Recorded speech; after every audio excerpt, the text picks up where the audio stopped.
Hey everyone, this is Ricky with Spoiler Force Podcast, courtesy of Popluck Podcast. Thank you for tuning in, and make sure to check us out at facebook.com/Popluck Podcast. And you can find more Spoiler Force Podcast on YouTube as well. Thank you.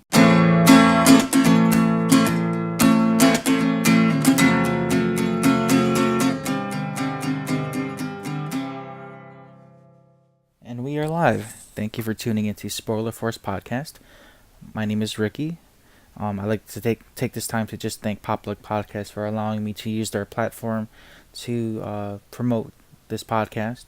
If you are not aware, Popluck Podcast was another podcast group that I was with a few years ago with the members Andrew Lee and Mark Halberg, which are close friends of mine. What happened was we had to disband the group because we had our own personal lives that we had to take care of, and Mark had to move away as well. Now Andrew is doing his film work with his local Michigan team, and hopefully one day we can Popluck Podcast, we can come back together as a team and just come together and just discuss things as well. Again, this is Spoiler Force Podcast. What I will be discussing about is just topics like comic books, anime, manga, movie reviews, just discussing those topics and discussing theories and what I think as well. Sometimes I may go into different tangents and talk about sports like MMA or music, but most likely I won't do that as much. I'll try my best to stay on topic when I'm discussing these things here. Again, thank you for listening. Now I do want to start off here about this past weekend with Marvel releasing the biggest opening weekend of all time in movie history with Avengers Endgame. That was a fantastic movie, but later on I will discuss about my review there. Now with DC Comics, they do have some new releases this week as well. Tomorrow, Wednesday, May 1st, they'll have a new series called Deceased out in stores, so check out your local comic book stores. If you live in Michigan, check out Liberty Comics in Fraser. It's on Groesbeck past 11 Mile. It's on the south side across Randazzo's. This is only if you live in Michigan. Make sure to check out your local comic book stores. New issues for comic books are out every Wednesday, so just follow the issue that you like to read and make sure that it's either a bi-weekly or monthly series. I believe Deceased is a monthly series, and it's a 6-issue miniseries. What it's about is a virus that attacks our DC characters, and a zombie apocalypse occurs. So check that out, and I'm excited. So I will be discussing about the first issue and this series overall when this series comes out, and pretty much the next couple podcast episodes. Now I am also reading Heroes in Crisis and Doomsday Clock, which are both great series. If you're not reading them, they're both major events. Doomsday Clock has been put on hold. I believe the next issue should be coming out at the end of next month. Now if you haven't read any of it, again, spoilers because this is called Spoilers Force. Dr. Manhattan has pretty much wiped out DC Universe. Not literally, he's just beaten the major and minor characters. They all came to Mars to confront him to see what his plan was, because he foresaw his future against his battle with Superman. And that's something that hasn't occurred yet, but then he needs to find out what's going on, because in his vision that he has when he fights Superman, it's the world. He doesn't see anything anymore; goes blank. So he doesn't know if he loses. He doesn't know if he wins. That's why he's so interested in Superman. Now, I personally think that he's going to beat Superman, but because it is DC and the heroes usually win, Superman will find a way to beat him, or someone dies. I believe I think the Flash will die in this series. Not Wally West, but Barry Allen. You never know. Maybe Batman might come in and just beat Dr. Manhattan, which I really doubt will happen. In Heroes in Crisis, it's about the sanctuary that the Trinity, Superman, Wonder Woman, Batman have made for characters with PTSD is written by Tom King. He does a very good job at humanizing these characters. Um, for example, Harley Quinn and Booster Gold are key players in Heroes in Crisis. Um, Harley Quinn attacks him, and what happens is they go through this whole chain of mystery to see if what's really going on, because they don't know who's really behind the killings of these heroes. Characters like Wally West, Roy Harper, who is Red Arrow, they were killed off. And then in the most recent issue, not the one that came out last week, but the one before, you find out that Wally West is not dead, and he's been going around making his plans, and somehow Poison Ivy is also involved with it as well.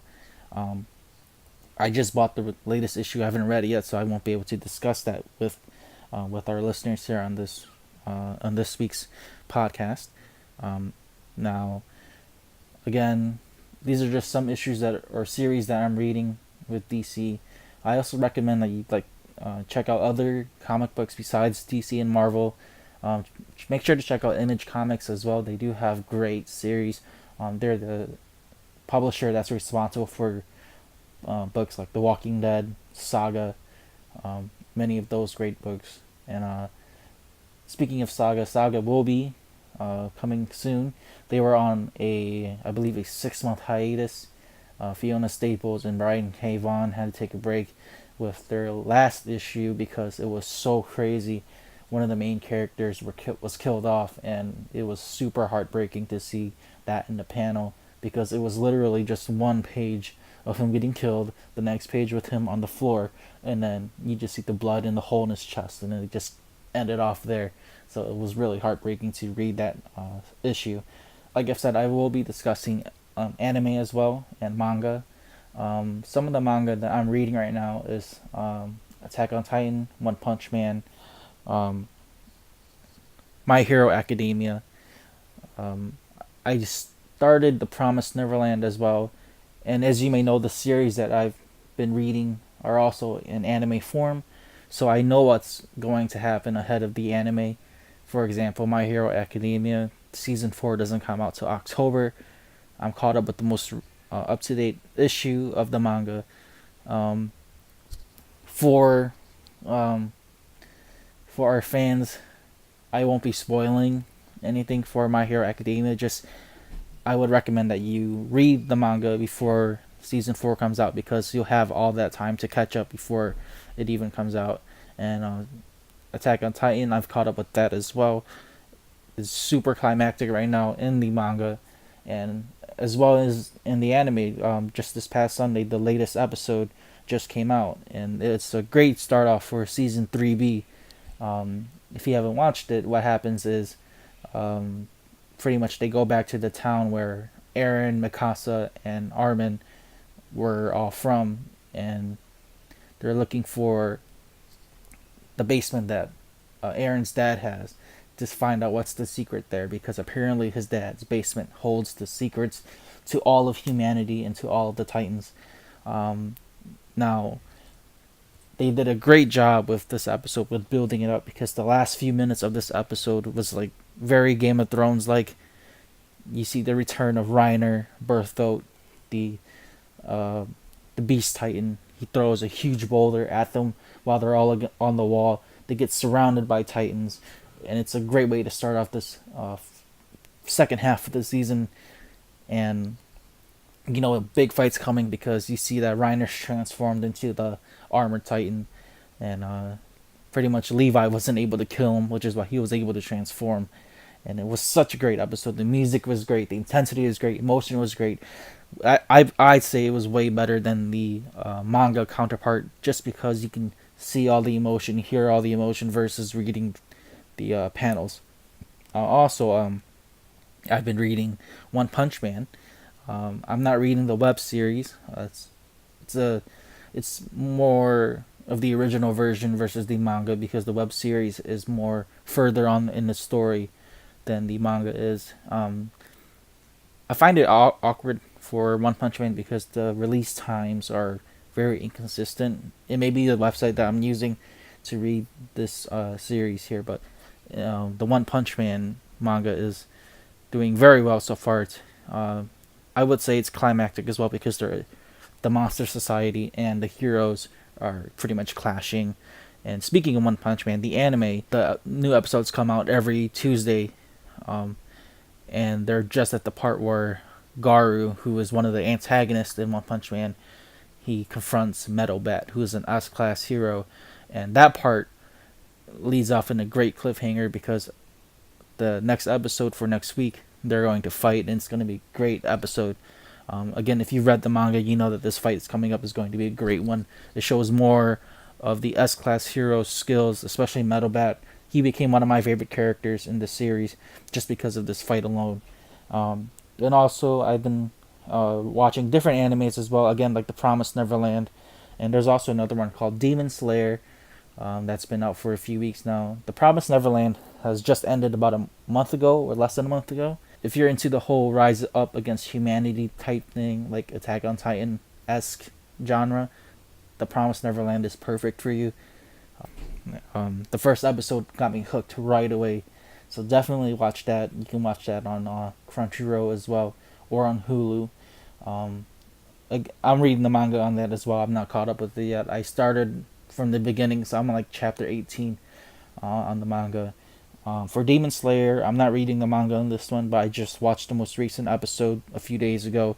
Um, it's about a boy named Tanjiro who's from the mountains in Japan, and what happens is Tanjiro goes down to the town to sell charcoal, and then he comes back up. He goes back to his home, finds out that his family's been killed by demons. His sister has been turned into one. So his whole journey is to try to save his sister.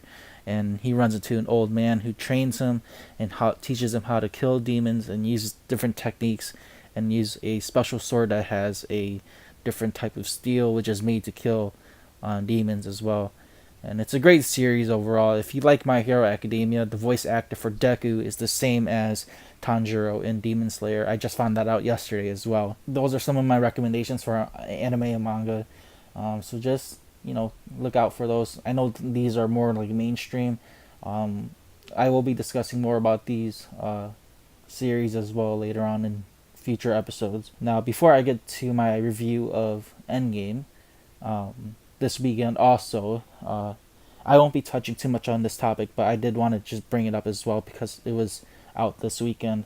Sundays are great because of Game of Thrones. If you have not watched the latest episode of Game of Thrones in episode 3, then you're out of luck because you should have watched it. Everyone should have watched it. The Night King confronts Winterfell, and it was a crazy episode, an hour and a half long. It was non-stop emotions, and it was crazy because you see all these characters that you love just like confront death and they don't know how to handle it. And then you see Arya Stark, the MVP of Winterfell. She comes in, saves everyone. I wasn't expecting her to kill the Night King. I really wish Jon Snow fought the Night King, but the Night King was like ignoring him. He didn't want to square up with Jon Snow at all. He just like raised his hands, made a bigger army made his army even bigger than before, and yeah, it was insane.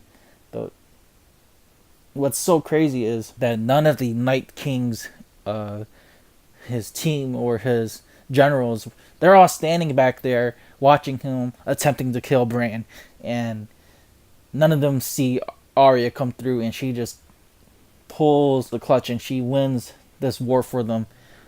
And I really wish the Night King had more episodes because his death here kind of seems anticlimactic to me. I really wish he kind of made them fight harder.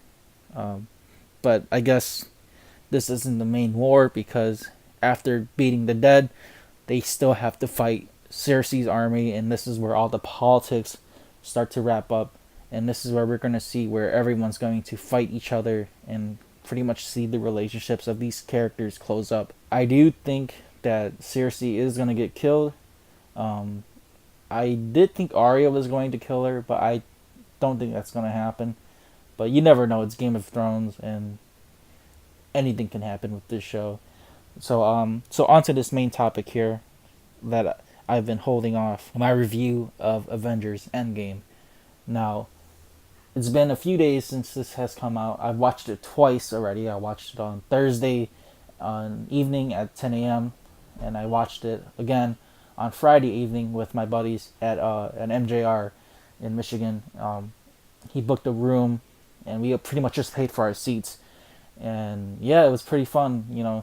Watching it the second time, I was able to time when to use the bathroom because the first time I was just so overwhelmed. I didn't want to miss anything.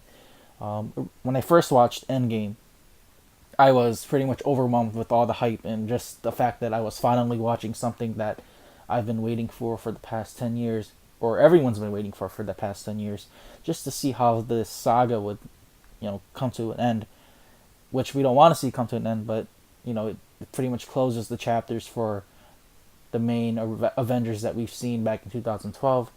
And my rating for Endgame, overall, now that I've seen it twice again, I give this a 4 out of 5. Usually I rate my movies on a 5-star system. Some people do it on a 10, but I gave this a 4 out of 5. The first viewing I gave it a 4.5, but the second viewing I gave it a 4 out of 5. Watching it the second time, I was able to pay more close attention to the details and what I think are maybe some of the flaws in the movie. Not saying that this movie wasn't perfect, but what I what I did not like about certain parts of this movie was just the build up. The movie was 3 hours long. The build up was longer than the climax of this movie. If they wanted to take more build up, I wish they made the movie longer so that we can appreciate more of the characters that come back in Endgame. Now, one thing I did like though was that they didn't focus too much on Captain Marvel. I'm not saying that she's a terrible character. I didn't want that character to take the win against Thanos. She wasn't there with the first Avengers to fight Thanos. As powerful as she is, she doesn't deserve the limelight for that win. And I have nothing against Brie Larson, but I've read some of the Captain Marvel comics, and so I have a bias against her. I'm not saying that she's a terrible character, but I kind of wish they worked on her more, and not really push her character out so much, because we all know that Marvel needs a character that's a Wonder Woman type character. So they used Captain Marvel and promoted her. I really wish they built her character up more. I feel like with her character, they should have just introduced her right away in Endgame and then gave her a solo film versus having her solo film come out first and then Endgame. It is what it is. I'm not going to say any more about Captain Marvel.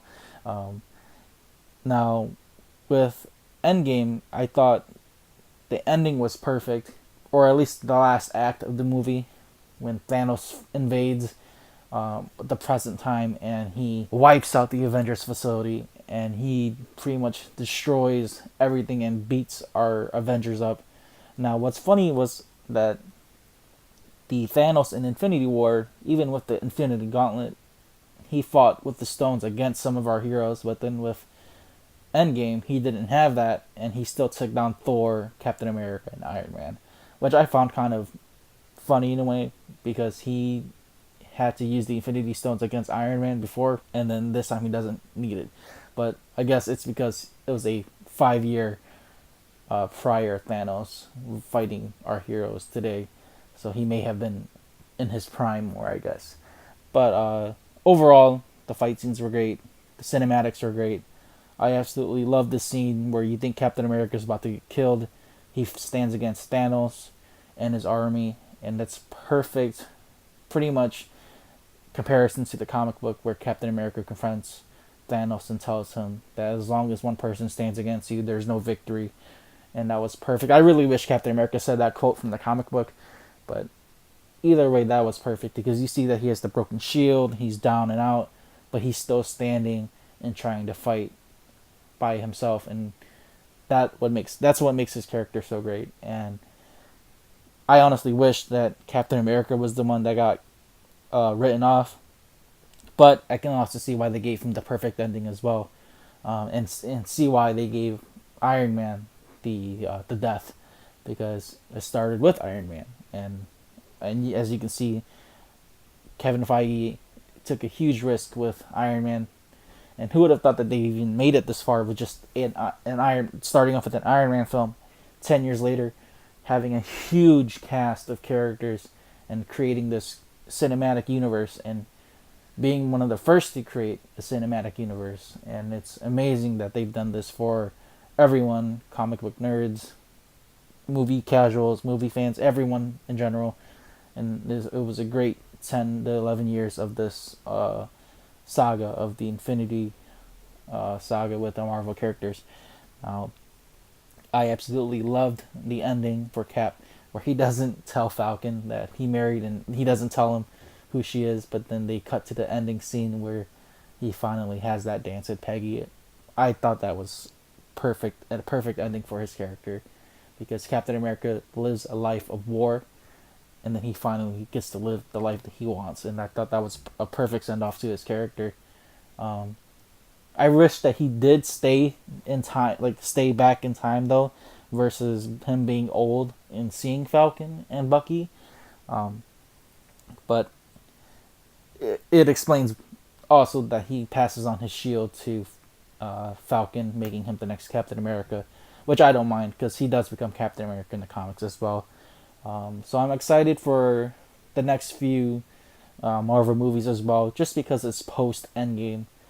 So Far From Home, Spider-Man coming out in June, that's going to be good to see Tom Holland come back as Spider-Man, and he's one of the best Spider-Mans out there to play this character. And so that's my thoughts on Endgame. So if you haven't seen it yet, I didn't spoil too much of it. I hope I didn't. But you should definitely watch it, because by now, if you haven't watched it, it must not be that important to you. I didn't want to break down the movie because there was just so much to take, and I really think that our listeners should view this movie and just appreciate what they've seen and what they see in this movie, and the work that they put in to create the ending for this 10-year saga for Marvel here. And so that's my 2 cents on the Endgame, and that's my review. Again, I thought it was perfect. There could have been a few more things that they could have fixed. Again, I gave it a 4 out of 5. If you gave it a different rating, or you feel like some of the things that I've said that you don't agree, comment on the YouTube video or on to the Facebook video, which I will be uploading this first episode on, so our viewers can listen. I'm still working on trying to find a way to put this on iTunes as well, so you can find a better way to listen to future episodes as well. Again, this is just my very first episode for Spoiler Force Podcast. If you like to contact me as well, you can always go through the Public Podcast Facebook page and just message me your questions or any input, criticism, positive or negative criticism, any questions that you'd like for me to answer. I would love to answer our followers' questions as well, future podcast episodes. So thank you for listening. Thank you for tuning in. Again, my name is Ricky. This is the Spoiler Force Podcast. Again, I do want to thank Public Podcast for allowing me to use their platform. So have a good night and happy reading. Continue to read your comic books. And so enjoy your night.